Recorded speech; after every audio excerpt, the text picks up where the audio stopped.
He's smarter than he looks, but then he'd have to be. I couldn't concentrate for the rest of the day. My parents were coming in at 3 o'clock, and I knew that whatever happened between Mr. Matus and my parents, it wasn't going to be good. At least Janine wasn't mad at me anymore. I guess the fact that I had stood up for her in class helped. She tried to cheer me up at lunch. She was eating pizza, potato chips, and salad with Thousand Island dressing. Janine can eat, and she never gains any weight. "Are you going to throw that out?" she asked, eyeing my half-eaten pizza hungrily. I shoved my pizza toward her.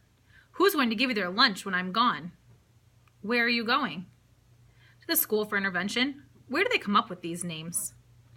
"Mr. Matus doesn't want to send you there," said Janine. She sounded absolutely sure. "Maybe," I said, "but Dr. Deal does, and she's the boss. You know what's the weirdest thing? I don't even know why I stopped doing my homework. It just kind of happened. It's not that I love homework, but I used to do it, didn't I?" "Yeah, last year you did your homework." "Are you scared about this meeting with Mr. Matus and your parents?" she asked. "Wouldn't you be?" I asked. "Never mind. It would never happen to you. The only way your parents would get called in would be if you won an award for good citizenship." "Is that a put-down?" asked Janine suspiciously. "I meant it as a compliment. I wish you could go into that meeting instead of me. My mother likes you. She thinks you're a good influence." "Well, I am," said Janine. "See, sometimes it's good to hang around with the teacher's pet." She gave me a broad smile just to show me she was teasing.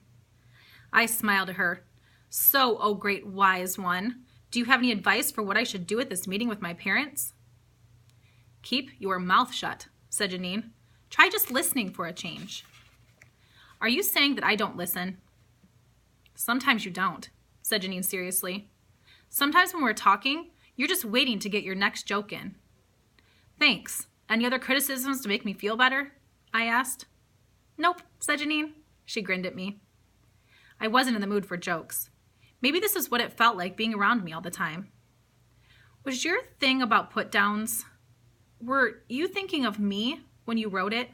I asked her. "Actually, no. Somehow, with you, I always know that deep down your jokes aren't mean." "And I know that deep down you're not a goody-goody," I told her. I never talked to anybody, not even Grandma, the way I do to Janine. I couldn't stand the thought of being put in a school away from her. I made it through the afternoon. My parents showed up early. They were waiting outside Mr. Matus's locked room as we came up from the computer lab. It was only 2:45 p.m. My father shook hands with Mr. Matus. "I understand you want to see us," my father said formally. My mother stood next to him looking nervous. "I do," said Mr. Matus. "If you'll just wait a minute for the dismissal bell, the 4 of us can meet privately." My father seemed annoyed at the wait. He scowled as he looked at the bulletin boards. I had a poem up there. It was called Ode to Roadkill, and Mr. Matus had laughed out loud when I had read it to the class. "They look into cars' headlights, and their feet turn to lead. They turn to get away, but boom, they're dead. So when you're driving down Highway 37, you may see animals who've gone to heaven." I got uncomfortable as I watched Dad read my poem. Janine also had a poem on the bulletin board. It was about loving to eat. "Hello, Janine," said Mom. "I noticed that you have a poem up on the bulletin board. It's lovely." "Everybody liked Bobby's poem the best," said Janine. "Me too." "Ah, yes. Ode to Roadkill," said Dad. "It sounds familiar. Where did you get it from, Bobby? One of those comedy shows that you always watch on TV?" "I made it up," I told him. Mr. Matus came up to my parents. "Why don't we all take a seat?" he said. "Janine, I'll see you tomorrow." Mr. Matus gently ushered her out and closed the door to the classroom. My parents sat awkwardly at 2 of the desks in the front of the room. Mr. Matus perched on the edge of his desk. I took my seat at my desk halfway back. "Come on up to the front, Bobby," said Mr. Matus. I shuffled up to one of the front row desks. Mr. Matus looked serious. "Let me come directly to the point," he said. "Dr. Deal is considering transferring Bobby to the school for intervention because of the fact that he is not doing his work. I would like to try to find a way to keep Bobby here." "Bobby, Bobby," said Mom, shaking her head. I don't know why she thought repeating my name was going to help. Maybe she thought I'd forgotten who I was. "The problem is that Bobby thinks everything is a joke," said my father. It's not Bobby's humor that bothers me, said Mr. Matus. In fact, I think it's one of his strengths. My father looked as if he had just tasted something rotten. My wife and I are worried, said my father. We don't want Bobby to end up expelled from school like his brother, but we're at our wits' end. We don't know what to do with him. It's not like Jimmy's our murderer or anything, I argued. You didn't have to kick him out of the house. I want to keep this focus on Bobby, not his brother, said Mr. Matus firmly. Bobby, you show great originality, and I want to build on that. You've got to learn to do the hard work that will take advantage of your originality. Your poem on roadkill was a great example. I know you worked on that poem. I think he got that off a TV show, said Dad. I did not, I shouted. Mr. Matus looked impatient. Let's talk about a more current example. Today's homework assignment. I bet he didn't do it, said Dad. Now Dad sounded like Jimmy. You'd lose that bet, I said furiously. You would lose that bet, Mr. Garrick, said Mr. Matus. Bobby did today's homework, and it was very original, as far as it went. He showed my paper to my parents. My father shook his head. He couldn't even spell a simple word like Halls right. What do you teach them in this school? It's a rough draft, said Mr. Matus. My father showed my paper to my mother. I don't understand, she said. What's a laugh-off? Bobby, said Mr. Matus, explain it to your parents and me. What is this laugh-off? I made it up, I said. Me and Janine heard your teachers laughing. We always hear you laughing in the teacher's room and in the halls. Janine and I, corrected Dad. I would think you'd at least try to teach these children grammar. Go on, Bobby, said Mr. Matus. You and Janine heard the teachers laughing. How did you get from there to a laugh-off? I shrugged. I wasn't sure what Mr. Matus wanted from me. It was a goof. I'm sorry. I shouldn't have written it down. Give me another chance. I'll write something serious. Mr. Matus played with the pencil. He rolled it up and down his fingers. It was a habit he had. I think you've already got the beginning of a good idea. Suppose I give you an assignment to create a laugh-off. But I have no idea what a laugh-off is, I protested. I don't think there's ever been one. Make it real, said Mr. Matus seriously. If you want to prove that you belong in this school, you're going to have to go the extra mile. Put on a laugh-off. My father exploded. You're going to encourage him to make more jokes? What in the world for?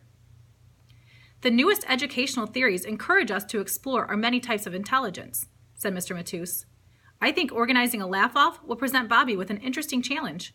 I want to see him use his humor in a constructive way. Excuse me? I had to interrupt. This isn't fair. Why should I have to do more work than anybody else? Because you have refused to do the work that your classmates have done all along, said Mr. Matus. This is what we discussed with Dr. Deal. He had me there. So, are we clear? Mr. Matus turned to include my parents and me. Mom, as usual, had hardly opened her mouth. Bobby, for the next month, you are in a probationary period, continued Mr. Matus. During this time, you will need to complete all your regular assignments and come up with a laugh-off. I'm looking forward to seeing what you accomplish. I studied his face. Was the laugh-off a trap? Mr. Matus wasn't the kind of person who set traps. A laugh-off. Pull off a laugh-off?